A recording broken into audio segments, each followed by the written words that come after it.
Jon Favreau is currently writing season 2 of Mandalorian. That's new news anyway. We didn't even get to see the first one yet. At least I didn't. So they're so set on this being a hit before Disney Plus isn't even out yet, is it? Right. That's what I'm saying. It doesn't even start till what, September, August? Yeah. So what? They've already got it lined up for here's 2 seasons. They're probably well, they need stuff for their streaming service, so I can see why they did it. I don't know. I'm not convinced the Mandalorian's going to be any good, to be perfectly honest. No, Natasha, nobody gives a toss. Nobody really gives a toss. No, I don't. I mean, like, they even had the leaked images and stuff from Star Wars Celebration, and I have a video sitting in my little video place on my hard drive, and I never uploaded it because I really didn't give a crap. Oh, what the hell happened? What happened? What happened? What? I just yanked out the plug of my headphones. Crap.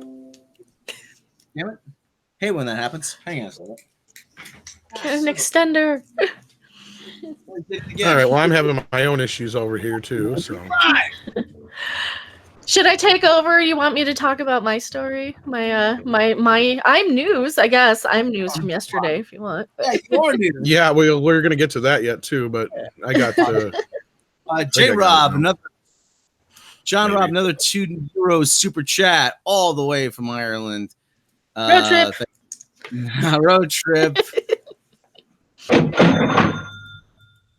Night, guys. 1 a.m. in Ireland. I'll be catching up in the morning. Oh, thank you for joining us, though. Hey, Natasha's up late, too. What's your excuse? Come on, man. Do better. Well, not a little no-dose wouldn't cure. Maybe he's got to work. Caffeine gum. Yeah. Shit, this thing. All right, there we go. Plugged in. Yeah, I'm having technical difficulties. Please stand by. So we need that. We need like the that little kind of bossa nova music. We need like.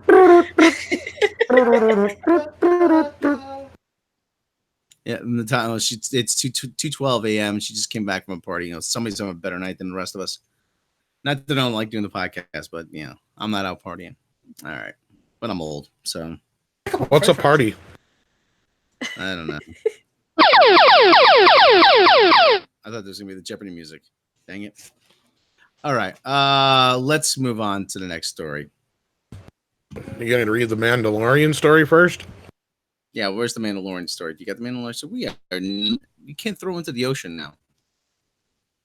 Mandalorian. So this is a moment where we say stretch in the business.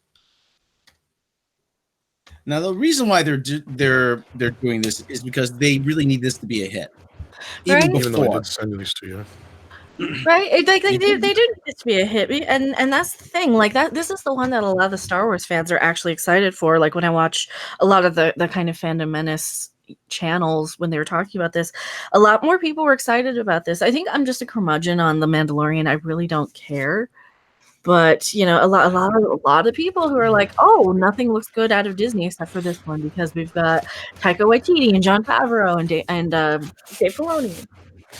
No, I'm in your boat, Mecca, because I didn't care about Boba Fett. I never thought Boba Fett was all that cool of a character. Yeah, so I he really didn't do anything, and then he died. So that was kind of like, eh. For me, it was more of a meme. All right, I got the story up from Collider. Do we want to take it from Collider? I don't care. I got superhero hype for you. That's the one I sent you a long time ago. Long time ago? Okay. Well, yeah, I sent him this stuff before the show, but he doesn't bring it up. To be fair, I did flood him with like 30 pictures of screenshots of people threatening me, so that's probably my fault. You did, yeah. Yes. I was so it just shocked me into unconsciousness, meaning I fell asleep before the show. Disney hasn't even released the trailer for the live-action Star Wars TV series The Mandalorian yet, but work is already underway on a second season. Used to be you had to earn the second season, guys. The show was created by Jon Favreau and is intended to be an anchor for the Disney's streaming service Disney Plus when it launches this fall, as The Mandalorian takes place 5 years after the events of Return of the Jedi. Ooh. In the outer reaches of the galaxy. But ahead of the launch this fall, Favreau says he's already writing The Mandalorian Season 2 Speaking with Collider's own Steve Weintraub at press day for the Lion King, the filmmaker talked about how he wrote scripts for the first season rather, on spec, and is currently in the midst of writing season 2. Now, I don't have a Jon Favreau voice, so just kind of go with this. I keep getting He just pulled kind of deeper talks into like this. This is what he sounds like. He just sounds like this. He's like from New York, and he talks really fast. I keep getting talk like this. Not really. Kid. Yeah, listen to me. Kid, listen to me. I sound like Joe Pesci now. I keep getting pulled Kind deeper. of, just a little bit higher voice. I keep getting pulled deeper into the orbit of Disney. But fortunately, the stuff that Disney's working on is the stuff I love. I wanted to do a Star Wars TV show like The Mandalorian and pitch it to them. And they were very open to it. I even wrote 4 episodes, and before I even was hired to do it, because I was excited as a fan to see what these stories might be and to see if they were interested in doing what I was interested in, which they were. And I was actually writing season 2 this morning before I came here. Okay, good for you, John. But not only is Favreau already writing this, The Mandalorian season 2, he's actually in pre-production on the 2nd season. Now, the series isn't made like your typical TV show. Favreau and his team are using VR technology similar to how they made The Lion King in order to map out precisely how live-action set pieces of The Mandalorian are shot and to be able to render visual effects in real time. You know how much of a fan I am? I'm such a fan that they fired me. They fired me from Marvel, and I'm still happy. Happy Hogan, that is. I'm not real happy in life, though. No, he's not. Anyway, the director explained this unique process. In The Mandalorian, we're doing a live action production. We're using the Epic game engine and using that to do in real time, in camera. I can't even read this. To do real time in camera visual effects. So if you visited the set for The Mandalorian, you would have seen a completely video wall wrapped stage. And we were in there filming the characters in the foreground. And often oftentimes is not one word, guys. Seriously, you have oftentimes. And oftentimes Really? they have oftentimes is one word. And oftentimes either blue screen or full digital versions of set extensions in the background with parallax. Now, they don't even bother to explain what parallax is because the positional data of the camera was informing the backgrounds. So it was like a trans light that had perspective. What? This is gibberish. This is all jibber jabber. So that allowed us to have environments as long as we could build them digitally and put enough work into planning it. We could have the game engine be used for creating effects in a time frame that allows us to get a TV season done. And none of that means anything unless you know about computer effects. Yeah, that kind of goes back to what George Lucas wanted to do to begin with the whole motion control thing and everything. He's like, years and years and years ago when like the PS2 come out and all that kind of stuff, he's like, this is the future of special effects. We're going to be able to do stuff in real time, and video games are the secret to that. And the technology. Brother. But anyway, but Favreau explains in order to do this, he and his team have to map things out beforehand in pre-production. Oh, you mean they actually have to have things planned? Which is where they are in The Mandalorian season 2 right now. According to David Morris, oftentimes is a word. Weird. Okay, well. But all that requires us to use the same VCAM techniques. Wait a minute. Did David Morris write this article? I'm kidding. No, he may very well have. But all of that requires us to use the same VCAM techniques in pre-production on The Mandalorian so that we know exactly what we need to see. So if you visited the set now, as we're starting to get into season 2, it looks like a lot of the set of The Lion King as we're planning how we're going to shoot it ahead of time. Wouldn't you get like confused after a while if all you were doing is working on green screen sets? Like, am I working on The Lion King today? Am I working on Star Wars? Which is this? Somebody tell me. Somebody help me. Or is this Spider-Man? Okay, now Simba's gonna come over here. Okay, we're working on The Mandalorian today. Oh gosh, stop, for God's sake. Then why is Tom Holland here? Yeah, he's actually on the wrong set today. Spider-Man's shooting over on Lot B. Oh, that would get very confusing to me. Like after a while, like you would know nowhere where you're at. It's just all green screen. Well, I wonder if does Old Man Picard find it confusing to work with green screens? Green is pretty color. Yes, it is Old Man Picard. You just say Old Man Picard's name, he just appears. I like having my own green room. I can do whatever I want all day long. That's right. All this is all this to say, while the actors are not yet on set, The Mandalorian season 2, and while the scripts aren't yet complete, pre-production is already underway, so the visual effects needed for the TV show can be completed on a TV schedule timeframe. It's wholly unique way of making television, and indeed, two major barriers preventing George Lucas from making his own live-action Star Wars series in the past were time and money. Now that Favreau has streamlined the visual effects process using VR technology, a show like The Mandalorian is able to be made on a TV schedule. As for season 2, it's no surprise that Disney is already getting work underway on the second season of the TV show. And the fact that Favreau got the go-ahead to begin writing and pre-shooting the next season must mean the folks at Disney and Lucasfilm are happy with the way season 1 turned out. Or it could be that they're just selling us a line of BS. So when The Mandalorian premieres on Disney Plus on November 12th, rest assured there's plenty more where that came from. This is the Star Trek Discovery of the Disney streaming service. Let's face it. Oh, it's too big to fail. Oh, no. Probably. So they'll just do whatever the hell they want. Mm-hmm. Well, you got to imagine they've spent how much on this show already? Probably comparable to what they spent on Star Trek Discovery. Oh, probably. How much money is in a buttload? I wonder, like, so are they going to use like any of the pre-existing sets or any of that, or like from these latest Star Wars episodes, or probably not, because you got to imagine they're filming here instead of in London or wherever else they're filming or filmed episode 9. Who needs sets anymore? They're just all green screen. That's true, but they still have to throw together a costume or something. There must be a few sets, digital, like a few practical sets, Oh, here and there, possibly. They're just using Galaxy's Edge, that's all. Anyway. Well, no, so empty they wouldn't have to clear it out first. Somebody's getting some use out of Galaxy's Edge. Right? No shit. And this is a true story, and this is a sad story. I guess during the filming of The Hobbit, Ian McKellen, I guess, broke down in tears because he just got so sick of staring at green screens all day and acting by himself. This is not what I went to Shakespearean acting school for. I don't like looking at CG. Yeah. Somebody told me I was an actor. I'm standing in front of... I'm a house painter, damn it. I'm standing in front of all these screens.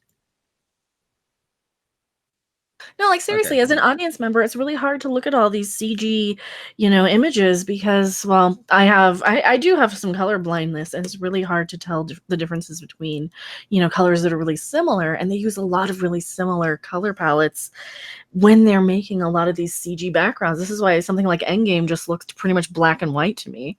Mm-hmm. Because it's all shades of blue. Same thing with Star Trek Discovery. It's like I have nothing to look at. And that's and that just occurred to me. That's why all the colors, the color palettes on all these movies are muted.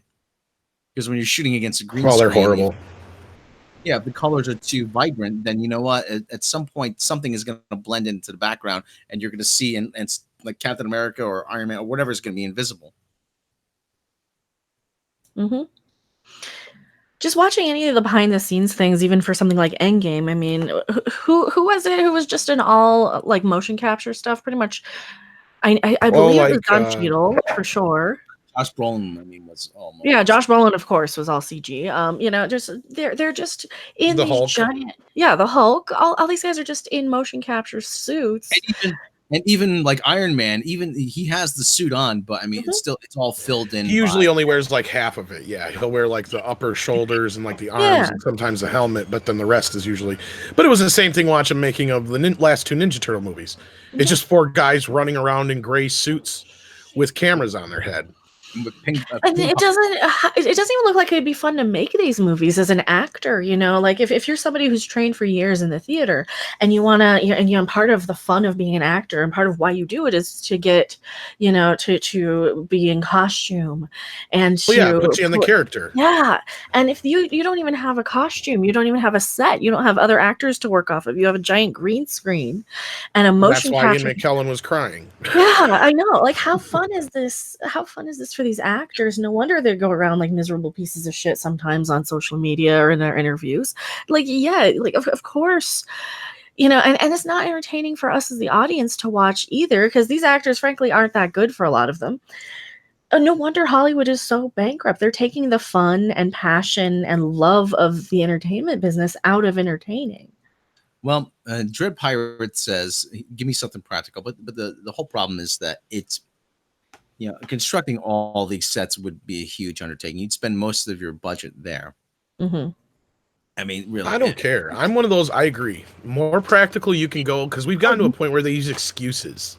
Mm-hmm. Like, oh, we'll just fix it in post. It's like, no, you could have done that on the set and it would have looked real. And there's a lot of these special effects guys that get pissed because they're like, you know what? We could have done that for $10 and some bubble gum. And Right. they're fucking going to spend $10,000 Millions. on it Yeah. just to do it in a goddamn computer. You know what I mean? It's we spend our whole life building up smoke and mirrors for nothing. You know, Mhm. it's like all these guys have all these tricks and techniques that can be used that aren't. I actually had to do some special effects for one of the short films we did in the improv group I was in. A guy about a superhero, excellent man, and he gets pulled over by the cops, and they said, "Where are we going to get a cop car?" And I said, "We don't need a cop car." They looked at me like, "What are you talking about? We need a cop car." No, we don't need a cop car. All we need is to give people the idea of a cop car. Get red and blue lights, flash them, and play a siren over the film, and that just gives you enough of an idea of a cop car. And we did that, and it worked. I mean, like I said, there's ways to cut corners. I mean, you don't have to do. You just have to be imaginative. But it's. I think all these computer effects and everything, they're being used as a crutch, you know, a lot of times. Yes, there are going to be times where you need to show the Death Star or planet or whatever, but you also have to figure out, well, okay, what do we need to do this? Yeah, and that's what I've said. I'll bring up movies look at like Jurassic Park, a movie that's what 30 years old almost now, 25 years this year, or 26 years this year, whatever it is. The effects in that movie are still more effective than half the shit that, if not majority of the shit that comes out today, because there's a lot less CGI in that movie than you realize. A lot of that is Stan Winston's full-scale dinosaurs doing the work. And then they just use the CGI very sparingly. Like, there's even scenes with the raptors where it's just a guy with raptor boots on running around. You know, I mean, it's literally, they didn't do anything but that. I mean, there's no reason you can't get away with it. The last few Chucky movies have used CGI very sparingly because they didn't have the money to, but it helps the movies. Chucky's always been practical. There's no reason to use a bunch of CGI. I got to give the guys who did Happy Time Murders credit. They use the CGI very sparingly and very proper. Well, yeah, you want to use it to erase something. Yeah. There's a whole YouTube channel that he does. It's called Captain Disillusion, and he actually goes in and he kind of shows like how CGI effects are done, how some of these trick photography shots are done on videos. Yeah. And yeah, he's got one video where it's like, yes, the best use of CGI effects is to erase, you know, like lines for strings for puppets or things like that. You know why they do that? You know why we hate CGI so much too too. Studies have shown that people do not respond well to seeing something that they can't believe is there. Your brain, even in your subconscious, will think, hey, that thing is not there. It is just a computer image. But if you see something that's like 3D and has real weight to it when an actor picks it up, you believe it's there. You can put yourself in the movie. Just look at the pair from what was it, episode 2, Star Wars episode 2, where they're like Anakin and why would you CGI a fucking pair, for crying out loud? Because George Lucas is lazy. And speaking of Star Wars, the very best effect in the first film, episode 1, The Phantom Menace, with all the CGI in that, to me, is C-3PO. Why? Because it's one of the oldest mime puppetry tricks ever used. Mm-hmm. It used to be somebody dressed in black and they'd have poles to the puppet. In this case, they dressed in green so they could remove them. Mm. That's all they did. Yeah. It's one of the oldest tricks in the book. And it's one of the best pulled off effects in the movie is how C-3PO looks all, gangly and ganky. And he's there. He's on set. There's no CGI 3PO in that movie. It's all real. It's just a puppeteer behind him with poles. Even better, Yoda. And people ask the me old Yoda. I hate the newer Yoda, but yeah. People ask me, why do I like the Muppets so much? Because okay, it's a sock with some that's made of felt, and it's got some foam rubber, and it's got pieces attached to it. But you know what? It's something that's occupies 3-dimensional space, and actors have to interact with it. It is a character. Well, even Frank Oz said Irvin Kershner kept talking to the puppet instead of him when they were on set. He's like, actors, I'm down here. They would pour their look at how expressive Kermit the Frog was, or Jen from The Dark Crystal, because they were puppeted by somebody who had that talent of puppeteering and voice acting, and sure, it's Jim Henson who did those, and he was this amazing talent. Like you don't have people like this now in these CGI characters. They're in a bunch of people at computers rendering something is not the same as an actor pouring their soul and living that character and being that character, even if it's through their hand up a puppet's backside, right? Don't get me wrong. There is a place for CG. There is a place for CG. Oh yeah. It's up to CGI and special effects and everything. Those are tools. It all comes down to how you use them. A famous man once said, special effects are just a tool. The story is important. Without a great story, special effects are nothing. And that was George Lucas who said that. Special effects are just a tool. Yeah. Like I said, suspension, you have to make people believe it. That's suspension of disbelief,